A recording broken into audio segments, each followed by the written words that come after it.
penso che sia una follia, un gesto di assoluta irresponsabilità nei confronti delle persone indagate. Ottenuta su richiesta dei periti la proroga di 3 mesi per la deposizione della perizia sui reperti sotto analisi e scattato l'ennesimo rinvio al 15 settembre dell'udienza per il caso Una Bomber, Maurizio Paniz, avvocato di Elvo Zornitta, non ci sta.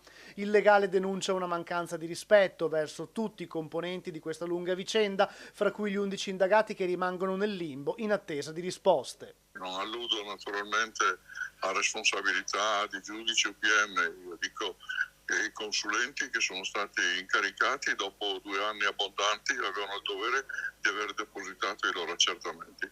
È inconcepibile che non lo abbiano fatto, soprattutto per la qualità e la quantità delle questioni che sono connesse a questa vicenda, ma soprattutto per il fatto che ci sono delle persone che sono purtroppo in attesa di una risposta, anche se si sentono perfettamente innocenti, e questo mi pare che sia assolutamente non commendevole. Quindi io critico fortemente questo decorso del tempo, non approvo una situazione di questo genere e la ritengo che dal punto di vista giuridico sia irrispettosa dei diritti di tutte le parti processuali. L'ennesimo rinvio ha fatto scattare all'udienza a Trieste nella giornata di ieri la prescrizione per tutti gli attentati del 2005. Spazzate via dunque anche le possibilità di risarcimento per le vittime, tranne una, un infermiere di Mestre che fu ferito il 26 maggio 2006 a Caorle quando deflagrò un ordigno nascosto sotto il tappo di una bottiglia.